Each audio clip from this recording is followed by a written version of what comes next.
जय हिंद दोस्तों, स्वागत है मेरे नई वीडियो में। दोस्तों इस वीडियो में हम बिहार शिक्षक भर्ती तैयारी 4.0 के लिए भौतिकी को करने वाले हैं। तो चलिए दोस्तों वीडियो को स्टार्ट करते हैं। तो दोस्तों यहाँ पहला प्रश्न है, मायोपिया वह बीमारी है जिसमें व्यक्ति देख नहीं पाता है। मायोपिया दोस्तों वह बीमारी है जिसमें व्यक्ति देख नहीं पाता है।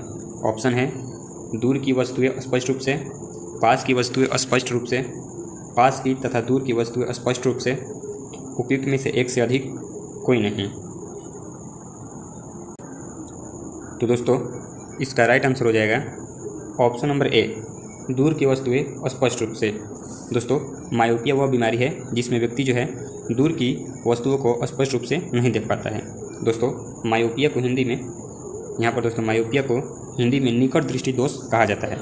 मायोपिया को दोस्तों हिंदी में निकट दृष्टि दोष कहा जाता है, इसको ध्यान रखिएगा। निकट दृष्टि दोष इसको कहा जाता है। साथ ही दोस्तों निकट दृष्टि दोष में निकट की वस्तुएं दिखलाई पड़ती हैं लेकिन दूर की वस्तुएं स्पष्ट रूप से दिखलाई नहीं पड़ती है। साथ ही दोस्तों निकट दृष्टि दोष को दूर करने के लिए अवतल लेंस का उपयोग किया जाता है, इसको भी ध्यान में रखिएगा दोस्तों। मायोपिया यानी कि निकट दृष्टि दोष को दूर करने के लिए अवतल लेंस का प्रयोग किया जाता है। अवतल लेंस का दोस्तों प्रयोग किया जाता है। बढ़ते अपने अगले प्रश्न की ओर। उससे पहले दोस्तों थोड़ा सा इसके एक्सप्लेनेशन को देख लेते हैं। इसमें दिया हुआ है दोस्तों, मायोपिया यानी कि निकट दृष्टि दोष में नज़दीक की वस्तुएं तो स्पष्ट दिखाई देती हैं लेकिन दूर की वस्तुएं स्पष्ट रूप से दिखलाई नहीं देती हैं। उपर्युक्त शक्ति के अवतल लेंस का उपयोग करके निकट दृष्टि दोष को ठीक किया जा सकता है। तो इसको भी ध्यान में रखिएगा दोस्तों। निकट दृष्टि दोष को इंग्लिश में मायोपिया बोलते हैं और इसको दूर करने के लिए अवतल लेंस का प्रयोग किया जाता है।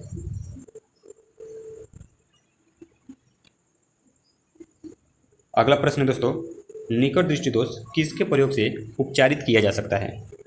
मतलब दोस्तों निकट दृष्टि दोष को किसके प्रयोग से ठीक किया जा सकता है। ऑप्शन है उत्तल लेंस, अवतल लेंस, उत्तलावतल लेंस, अवतलोत्तल लेंस, एक से अधिक कोई नहीं।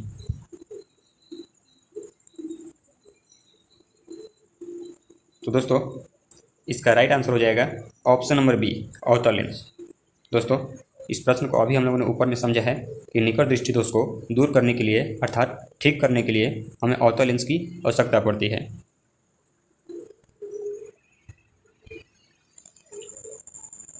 अगला प्रश्न दोस्तों दिया हुआ है, अवतल दर्पण द्वारा बनाया गया प्रतिबिंब वास्तविक, उल्टा और वस्तु के आकार के बराबर होता है।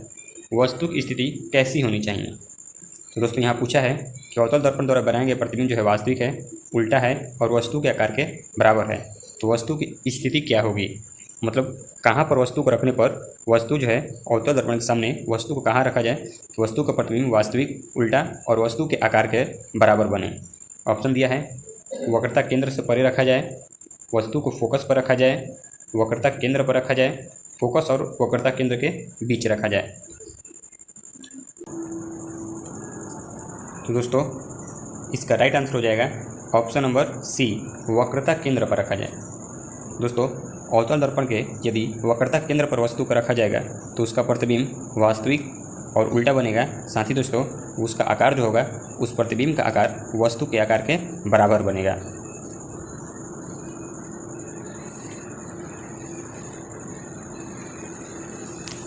इसके एक्सप्लेनेशन को देख लेते हैं दोस्तों। इसमें दिया हुआ है यदि वस्तु की स्थिति वक्रता केंद्र पर हो तो अवतल दर्पण पर बनाया गया प्रतिबिंब वास्तविक, उल्टा तथा वस्तु के आकार के बराबर बनता है। विदित हो कि यदि गोलीय दर्पण का परावर्तक पृष्ठ अवतल है तो इसे अवतल दर्पण कहा जाता है। तो आप देख सकते हैं दोस्तों यहाँ पर ये अवतल दर्पण जो है ये बनाया गया है और यहाँ से जो है प्रकाश किरण जो है जा रही है और रिफ्लेक्ट इधर जा रही है और यहाँ से रिफ्लेक्ट होकर इधर जा रही है और इस प्रकार इस बिंदु पर आप देख सकते हैं दोस्तों, इस प्रकार यहाँ पर वस्तु का प्रतिबिंब जो है बन रहा है। ये वस्तु है दोस्तों ऊपर की ओर और इसके नीचे इसी आकार का यानी वास्तविक और उल्टा प्रतिबिंब ए डैश बी डैश बन रहा है।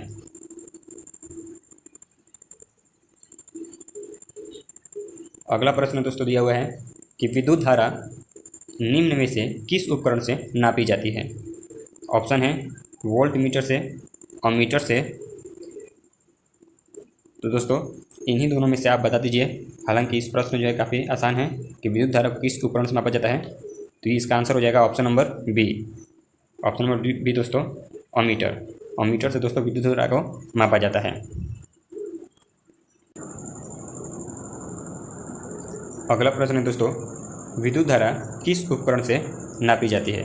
तो अभी भी दोस्तों इस प्रश्न का उत्तर हम लोगों ने किया है, अमीटर के द्वारा। अमीटर के द्वारा दोस्तों विद्युत धारा को मापा जाता है। साथ ही दोस्तों वोल्ट मीटर के द्वारा विभवांतर की माप की जाती है और पोटेंशियोमीटर के द्वारा भी विभवांतर की दोस्तों माप की जाती है। इलेक्ट्रोमोटिव फोर्स ईएमएफ की भी माप पोटेंशियोमीटर के द्वारा किया जाता है।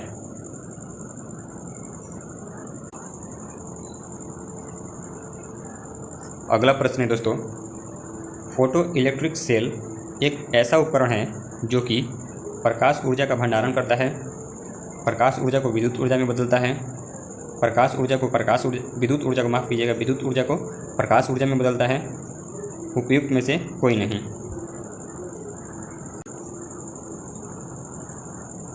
तो दोस्तों इसका राइट आंसर हो जाएगा ऑप्शन नंबर बी, यानी कि प्रकाश ऊर्जा को विद्युत ऊर्जा में बदलता है। दोस्तों फोटो इलेक्ट्रिक सेल, फोटो से दोस्तों प्रकाश होता है, ध्यान रखिएगा, फोटो से प्रकाश होता है और प्रकाश का प्रहार जब धातु पर कराया जाता है तो धातु में जो इलेक्ट्रॉन होते हैं वो एनर्जी को ग्रहण करते हैं और एनर्जी को ग्रहण करके वे इलेक्ट्रॉन को धातु को छोड़कर इलेक्ट्रॉन बाहर फ्लो करने के लिए निकल जाते हैं। इसे दोस्तों फोटो इलेक्ट्रिक का प्रभाव कहा जाता है और इसमें प्रकाश ऊर्जा जो है विद्युत ऊर्जा में परिवर्तित हो जाती है। इसके एक्सप्लेनेशन को भी दोस्तों देख लेते हैं। इसमें दिया हुआ है कि फोटो इलेक्ट्रिक सेल एक इलेक्ट्रॉनिक उपकरण है जो प्रकाश ऊर्जा को विद्युत ऊर्जा में परिवर्तित करता है। इसको इलेक्ट्रिक आई या फोटो ट्यूब भी कहा जाता है। ध्यातव्य है कि प्रकाश विद्युत सेल प्रकाश विद्युत प्रभाव के सिद्धांत पर कार्य करते हैं। प्रकाश विद्युत सेल दोस्तों प्रकाश विद्युत प्रभाव के सिद्धांत पर कार्य करते हैं। विदित हो कि प्रकाश विद्युत सेल में एक निर्वातित कांच की नली होती है जिसमें 2 इलेक्ट्रोड लगे रहते हैं, उत्सर्जक तथा संग्राहक। तो इसको भी दोस्तों ध्यान में रखिएगा। अगला प्रश्न है दोस्तों, प्रकाश में 7 रंग होते हैं, रंगों को अलग करने का क्या तरीका है। ऑप्शन है, एक प्रिज्म से रंगों को अलग अलग किया जा सकता है, फिल्टर से रंगों को अलग अलग किया जा सकता है, पौधों से रंगों को अलग अलग किया जा सकता है, रंगों को अलग अलग नहीं किया जा सकता है। तो दोस्तों इसका राइट आंसर हो जाएगा ऑप्शन नंबर ए। एक प्रिज्म से दोस्तों रंगों को अलग अलग किया जा सकता है। दोस्तों 10th क्लास में हम लोगों ने देखा था कि प्रिज्म से जब एक श्वेत प्रकाश प्रवाहित होती है दोस्तों, प्रिज्म से जब एक श्वेत प्रकाश प्रवाहित होती है दोस्तों तो 7 रंगों में बढ़ जाती है। तो दोस्तों 7 रंगों में जो है बढ़ जाती है, जिसको दोस्तों हम लोग शॉर्टकट में विबग्योर के नाम से जानते हैं। तो इसको भी ध्यान में रखिए दोस्तों, ये जो है सूर्य प्रकाश 7 रंगों में बढ़ जाती है, जिसको हम लोग विबग्योर के नाम से शॉर्टकट में जानते हैं। और इस घटना को दोस्तों वर्ण विक्षेपण भी कहा जाता है। तो इस तरह से दोस्तों ध्यान रखिएगा कि प्रिज्म से जब सूर्य का प्रकाश प्रवाहित होता है तो 7 रंगों में परिवर्तित हो जाता है। और इस घटना को पूछा जाए दोस्तों क्या कहा जाता है, तो इस घटना को वर्ण विक्षेपण कहा जाता है। साथ ही दोस्तों मैं हर एक वीडियो में ये बात कहता हूँ, यहाँ पर साइड में जो है आंसर दिया रहता है, क्योंकि मैं इस PDF को ज़्यादा जूम नहीं कर सकता हूँ। यदि ज़्यादा जूम करूँगा तो ये जो प्रश्न है ये मोबाइल के फ्रेम से बाहर निकलने लगेगा। तो इसीलिए दोस्तों मैं इसको ज़्यादा जूम नहीं कर सकता हूँ। तो यहाँ पर जो भी प्रश्न हो उसके नीचे आंसर दिया रहता है, लेकिन आप हर एक प्रश्न का खुद से आंसर करने का प्रयास कीजिए दोस्तों, ताकि आप सबका अभ्यास हो सके। इसके एक्सप्लेनेशन को भी दोस्तों देख लेते हैं। इसमें दिया हुआ है कि आपतित प्रकाश प्रिज्म द्वारा रंगीन पट्टियों में विभक्त हो जाता है, जो 7 रंगों में बैगनी, जामुनी, नीला, हरा, पीला, नारंगी तथा लाल होता है, जिसको हम लोग दोस्तों शॉर्टकट में विबग्योर कहा था। आप यहाँ पर देख भी सकते हैं, शॉर्टकट में दोस्तों हमने इसे विबग्योर कहा था। Violet, indigo, blue, green, yellow, orange और रेड। साथ ही दोस्तों ये भी ध्यान में रखिएगा कि जो हमारा बीच वाला रंग होता है, वर्ण विक्षेपण में जो हमारा बीच वाला रंग होता है वो कौन होता है, तो हरा होता है, यानी कि ग्रीन कलर वाला जो रंग होता है वो बीच में रहता है।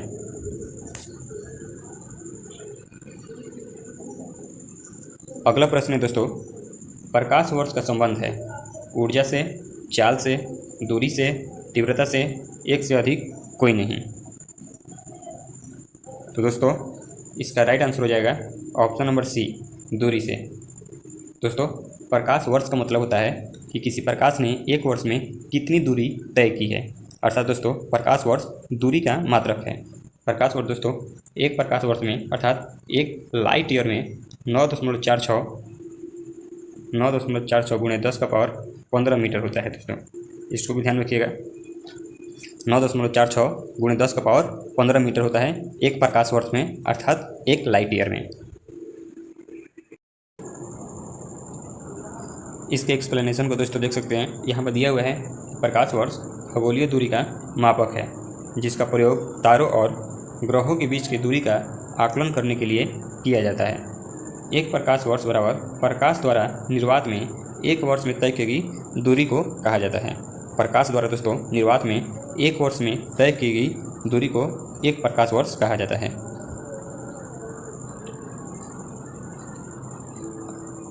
अगला प्रश्न है दोस्तों, यदि किसी ऐनक के लेंसों की शक्ति +2 डायोप्टर हो तो इसकी फोकस दूरी क्या होगी। तो दोस्तों ऑप्शन दिया हुआ है यहाँ पर 2000 सेंटीमीटर, 100 सेंटीमीटर, 50 सेंटीमीटर या 2 सेंटीमीटर। तो दोस्तों इसका राइट आंसर हो जाएगा ऑप्शन नंबर सी, 50 सेंटीमीटर।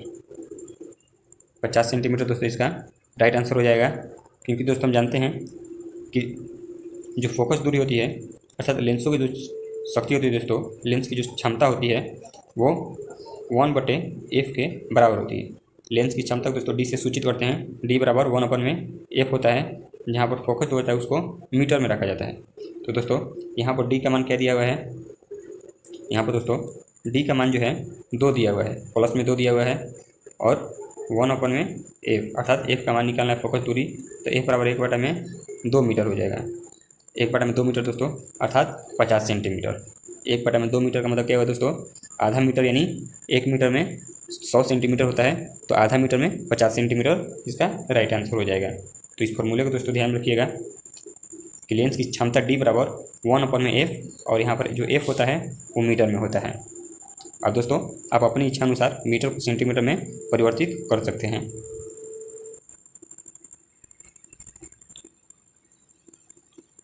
इसके एक्सप्लेनेशन को दोस्तों देख लेते हैं।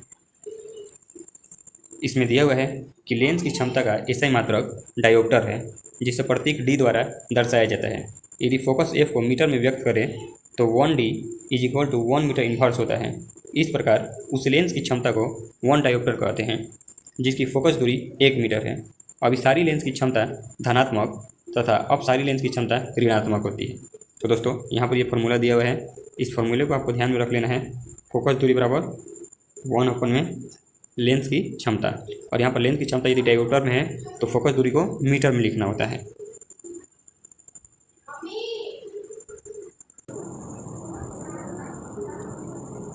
अगला प्रश्न है दोस्तों, चुंबकीय सुई किस तरफ संकेत करती है।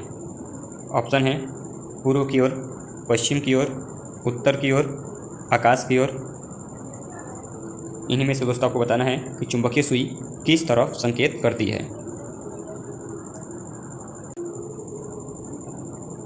तो दोस्तों इसका राइट आंसर हो जाएगा उत्तर की ओर।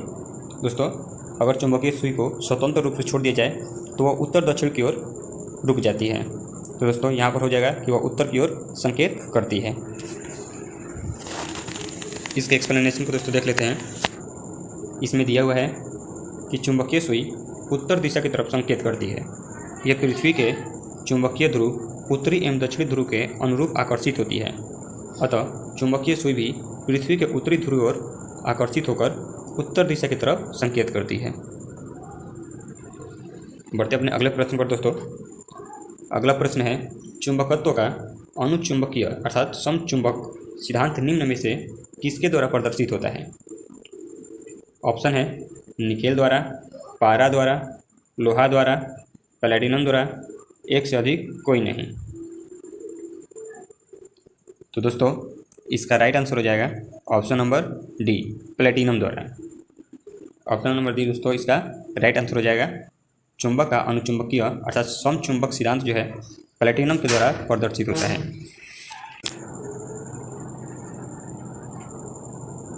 इसके एक्सप्लेनेशन को देख लेते हैं दोस्तों।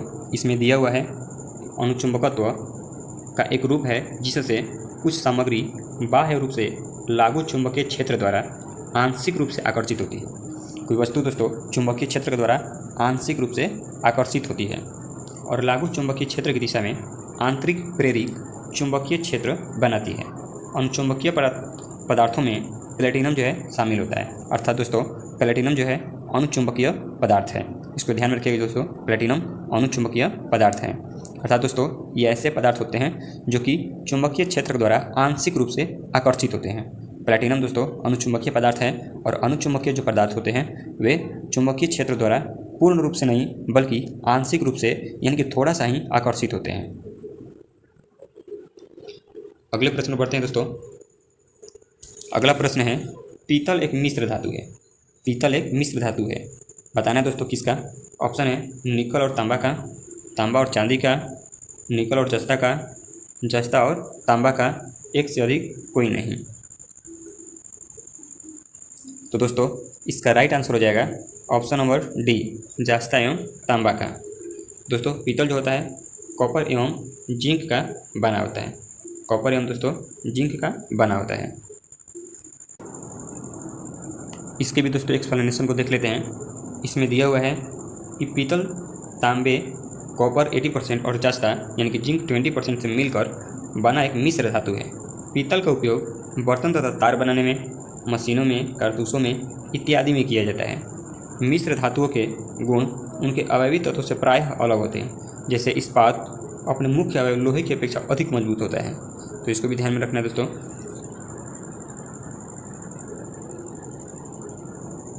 अगला प्रश्न यहाँ दिया हुआ है कि श्वेत प्रकाश को नली में कैसे उत्पन्न करते हैं। श्वेत प्रकाश को दोस्तों नली में कैसे उत्पन्न करते हैं। ऑप्शन है तांबे के तार को गर्म करके, तंतु को गर्म करके, परमाणु को उत्तेजित करके, अणुओं को दोलित करके। तो दोस्तों इसका राइट आंसर हो जाएगा ऑप्शन नंबर बी, तंतु को गर्म करके। दोस्तों श्वेत प्रकाश को नली में कैसे उत्पन्न कर सकते हैं। तो दोस्तों तंतु जो होता है उसको गर्म करके हम श्वेत प्रकाश को उत्पन्न कर सकते हैं। इसके एक्सप्लेनेशन को भी दोस्तों देख लेते हैं। इसमें दिया हुआ है कि श्वेत प्रकाश प्रतिदीप्तिशील ट्यूब में निम्न दाब पर पारे की वाष्प में उत्पन्न होता है। ट्यूब के सिरों पर तंतुओं में विद्युत प्रवाह करने पर पारा वाष्प अदृश्य पराबैंगनी किरणें उत्सर्जित करता है। ये पराबैंगनी किरणें नालिका की आंतरिक सतह पर लेपित प्रदीप्तिशील पदार्थ की परत पर मिलकर दृश्य प्रकाश उत्सर्जित करती है। तो इसको भी ध्यान में रखिएगा दोस्तों।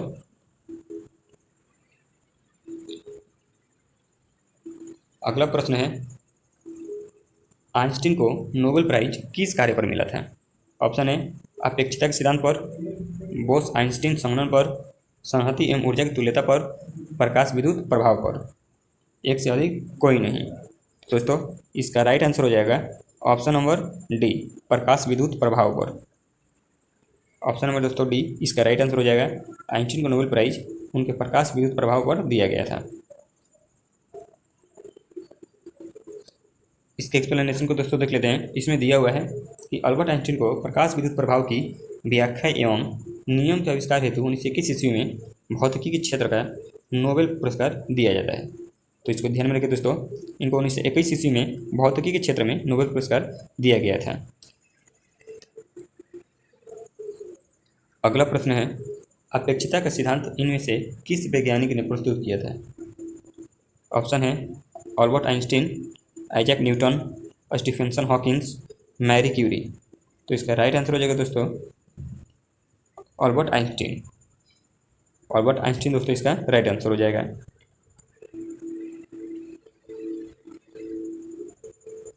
अगला प्रश्न है दोस्तों, विद्युत उत्पन्न करने के लिए कौन सी धातु का उपयोग किया जाता है।